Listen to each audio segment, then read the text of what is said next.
जय श्री राम। प्रिय भक्तों, आज हम बात करेंगे कुंडलिनी शक्ति के जागरण के ऊपर और इसको किस तरह से जागृत किया जाता है। क्या ये बिना गुरु के जागृत हो सकती है? क्योंकि लोग कुंडलिनी का नाम सुनते ही घबरा जाते हैं कि अगर हमने इसको जागृत कर लिया तो हमारे साथ पता नहीं क्या क्या बुरा होगा।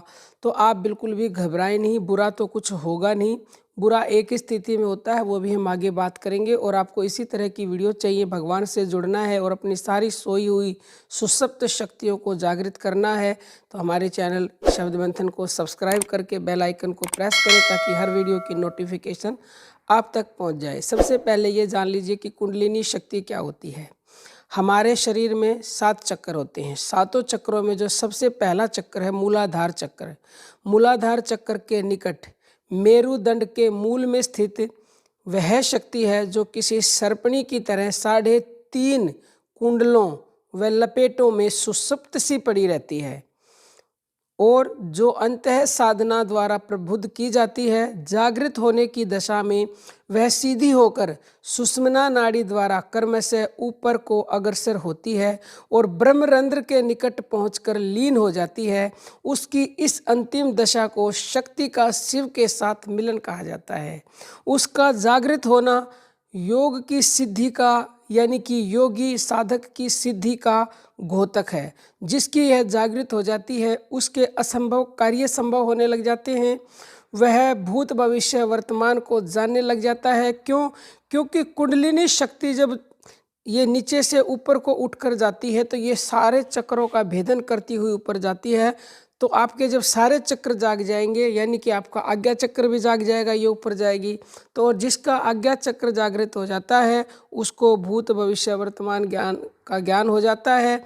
वह अपनी मनचाही मुराद पूरी कर लेता है। जब चाहे वह जो कर सकता है, बशर्ते कि आपकी मनोकामनाएं शुभ हों। अगर आपकी मनोकामनाएं गलत होंगी, शुभ इरादे नहीं होंगे, तो उसका आपको भुगतान स्वयं करना पड़ेगा। अब बात करते हैं कि क्या बिना गुरु के इसको जागृत किया जाता है। देखो, बिना गुरु के अगर आप इसको जागृत करोगे किसी ऐसे तरीके से जो प्राकृतिक नहीं है, जो जोर जबरदस्ती का है। कई लोग कहते हैं कि हम 1 मिनट में कुंडलिनी जागरण कर दें, तो वो जोर जबरदस्ती का तरीका है। तो वैसे करेंगे और वो भी बिना गुरु के, तो आपके शरीर में अनेक प्रकार के बदलाव होंगे और आपको समझ में नहीं आएगा कि क्या करो। आप मतलब किसी भी हद तक डिप्रेशन में जा सकते हैं या कोई और घटना आपके साथ घट सकती है, क्योंकि आपने ज़बरदस्ती अपनी कुंडलिनी शक्ति को जागृत करवाया है। लेकिन अगर आप प्राकृतिक तरीके से करते हो बिना गुरु के, क्योंकि प्राकृतिक तरीके से जब आप करते हो तो आपका शरीर उस हिसाब से तैयार हो जाता है। वो जो बदलाव होंगे उनको सहने के लिए, उनको उन शक्तियों को बर्दाश्त करने के लिए, क्योंकि जब कुंडलिनी जागरण होती है तो आपके शरीर में ऐसे बदलाव आते हैं, जो सुषुप्त शक्तियाँ हैं वो जागृत होती हैं और वो आपको अनेक तरह के अनुभव करवाती हैं। तो आप अगर प्राकृतिक तरीके से करेंगे तो आप बिना गुरु के भी कर सकते हैं। और प्राकृतिक तरीका दुनिया का सबसे सरल सुगम है, जो आपके शरीर में प्राकृतिक रूप से अपने आप हो रहा है। उसी से आपको अपनी कुंडलिनी शक्ति को जागृत करना है। और वो तरीका है आपकी श्वासें। श्वास ही आपकी निरंतर चल रही है और श्वास ही प्राकृतिक रूप से चल रही है। ये किसी को इसको कोई चला नहीं रहा है, ये स्वयं चल रही है। इसको चलाने वाले स्वयं प्राणपति हैं, वो परमात्मा है, वो शक्ति है जो पूरे ब्रह्मांड को चला रही है। वही शक्ति आपके प्राणों में बैठी हुई है और उसी शक्ति से आपको कुंडलिनी जागरण करनी है। प्रश्न ये उठता है कि उससे कुंडलिनी शक्ति को जागृत कैसे किया जाए। देखो, हमारा जो प्राण वायु है वो हमारी कुंडलिनी शक्ति से उठकर ऊपर जाती है और फिर वही प्राण वायु नीचे आती है।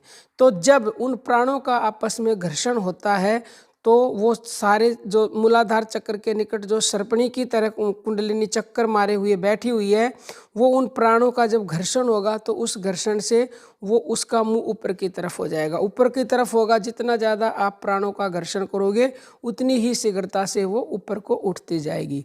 अब जो मूलाधार चक्र है वहाँ पर गणेश जी का वास है और गणेश जी के नाम 600 श्वासें प्रतिदिन बताई गई हैं। अगर आप 600 श्वासों का प्रतिदिन ध्यान करते हो तो आपका मूलाधार चक्र जागृत होगा। मूलाधार चक्र जागृत होगा तो जो कुंडलिनी शक्ति है वो भी जागृत होगी। अब ध्यान किस तरह से करना है, श्वासें तो आपकी निरंतर चल रही हैं, वो तो 1 सेकंड के लिए भी नहीं रुकती।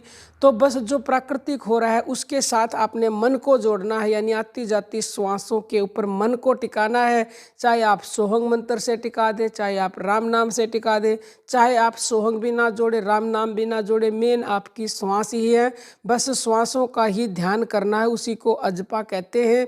बस आती जाती श्वासों को मन से देखते रहें। हाँ, 600 तो कम से कम प्रतिदिन करनी ही करनी है। अगर आप ज़्यादा करेंगे तो किसी भी प्रकार का कोई भी नुकसान नहीं है। ज़्यादा करेंगे उतना ही शीघ्रता से आपके चक्र जागृत होगा, आपकी कुंडलिनी शक्ति का मुंह जो है वो सीधा हो जाएगा और वो ऊपर को उठना शुरू हो जाएगा। तो ये है प्राकृतिक तरीका। जैसे जैसे आप श्वासों का ध्यान करते हो वैसे वैसे आपका शरीर उन शक्तियों को मतलब आपके शरीर में बर्दाश्त करने की पैदा हो जाती है शक्ति अपने आप ही।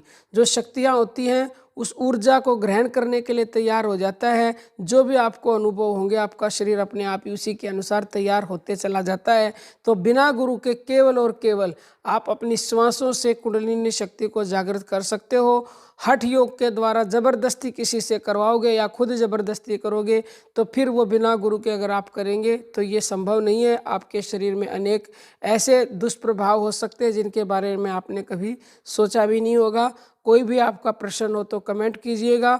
और ये दुनिया का सबसे सरल सुगम तरीका है जो आपकी कुंडलिनी को जागृत करेगा और साथ ही साथ आपके सारे चक्रों को भेदन करता हुआ ये कुंडलिनी ऊपर उठ जाएगी, सारे चक्र जागृत हो जाएंगे। केवल और केवल प्राण जप से, अजपा से, श्वासों से, जो दुनिया की सबसे बड़ी शक्ति आपके पास है, आपकी सारी सुषुप्त शक्तियों को जागृत कर देगी। आपको दिव्य शक्तियाँ प्राप्त हो जाएंगी, सिद्धियाँ प्राप्त हो जाएंगी। उन सिद्धियों से, उन शक्तियों से आप किसी का भला कर सकते हैं। बुरा करने के बारे में सोचेंगे तो फिर उसको आपका अवश्य ही परिणाम भुगतना पड़ेगा।